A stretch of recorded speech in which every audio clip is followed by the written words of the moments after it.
আজ আমার মেয়ে স্কুল যাওয়ার সময় বলে গেছে, মাম্মা আজ আমার জন্য একটু দই কাতলা বানাবে।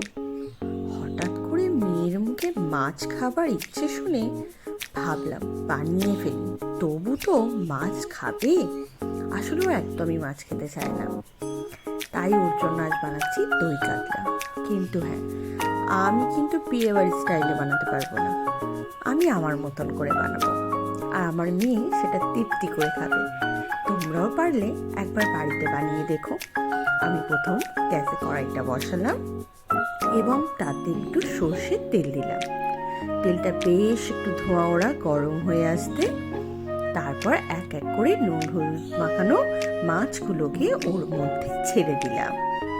এবার ভালো করে কিছুক্ষণ থেকে উল্টে পাল্টে একটু মুচমুচে করে ভেজে নিলাম।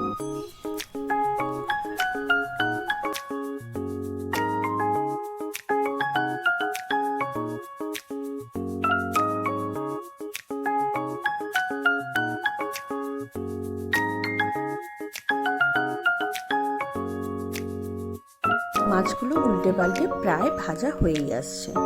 এবার এক এক করে মাছগুলো আমি তুলে নেব। এক এক করে মাছগুলো সবগুলো তুলে নিলাম। দেখো কিরকম ভাবে ভেজেছি। এবার ওই অবশিষ্ট যে সর্ষের তেল ছিল তার মধ্যে আরো কিছুটা সর্ষের তেল অ্যাড করলাম। এবার একটু তেলটা গরম হয়ে আসলে এর মধ্যে অ্যাড করব গোটা গরম মশলা, যার মধ্যে ছিল তেজপাতা, শুকনো লঙ্কা, দালচিনি, এলাচ, জয়িত্রী ও অল্প সামান্য কিছুটা জিরে। এবার এগুলো তেলের মধ্যে নাড়াচাড়া করে এর মধ্যে দিয়ে দেব কুচিয়ে রাখা পেঁয়াজ ও কুচিয়ে রাখা লঙ্কা, অল্প সামান্য 1 পিস লঙ্কা ও 4 পিস পেঁয়াজ। এবার এগুলোকে একটু ব্রাউন কালার আসা অবধি একটু নেড়ে নেবো। তারই মধ্যে মনে পড়লো এর মধ্যে পেঁয়াজ কুড়ি দিলে কিরকম হয়। তার সাথে সাথেই মনে পড়লো আমার ছাদ বাগানে তো পেঁয়াজ কলি হয়েছে, চলো সকলকে আবার ছাদ বাগানটা একবার ঘুরে দেখাই। এই দেখো, এই ডামটা পড়েছিল এবং কোলা হয়ে যাওয়া কিছু পেঁয়াজ আর আলুও ছিল, সেগুলো এর মধ্যে লাগিয়ে দিয়েছিলাম। আর তাতেই দেখো কি সুন্দর পেঁয়াজ কলি হয়েছে, তাই এর মধ্যে থেকে 2টি পেঁয়াজ কলি তুলে নিলাম। এরই মধ্যে মনে পড়লো ধনে পাতাও তো শেষ, তাহলে পাশের গামলাটায় দেখলাম ধনে গাছ, কিন্তু ধনে গাছে ফুল এসে গেছে। তবু আমি তো ছাড়বো না, নিচে থেকে তলার দিক থেকে দেখে দেখে কিছু পাতা আমি ছিঁড়ে নিলাম। এগুলোই এখন অগত্যা কাজে লাগাতে হবে, কি আর করা যাবে। চলো তোমাদেরকে দেখাই। এই দেখো ধনে পাতা ও পেঁয়াজ কলি।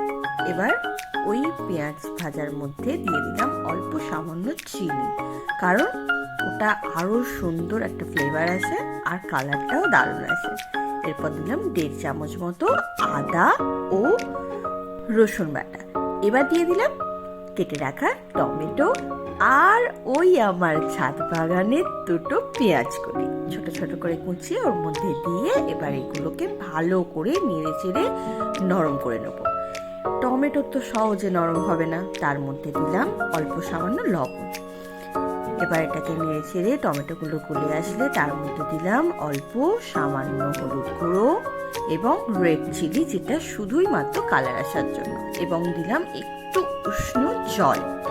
এবার এটাকে ভালো করে নেড়ে চেড়ে যতক্ষণ না তেল ছেড়ে আসছে ততক্ষণ মিডিয়াম টু লো হিটে ধীরে ধীরে আমি নাড়তে থাকবো। এরপর দিলাম জল ঝরিয়ে রাখা টক দই, যেটাকে ভালো করে আমি ফেটে রেখেছিলাম।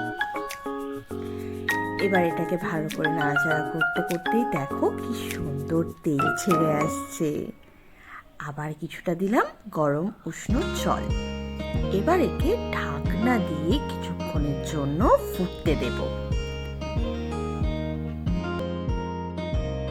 এবার ঝোলটা ফুটে আসলে এর মধ্যে দিয়ে দেব ভাজা মাছগুলো এবং উল্টে পাল্টে 5 মিনিটের জন্য ঢাকা দিয়ে ফুটিয়ে নেব।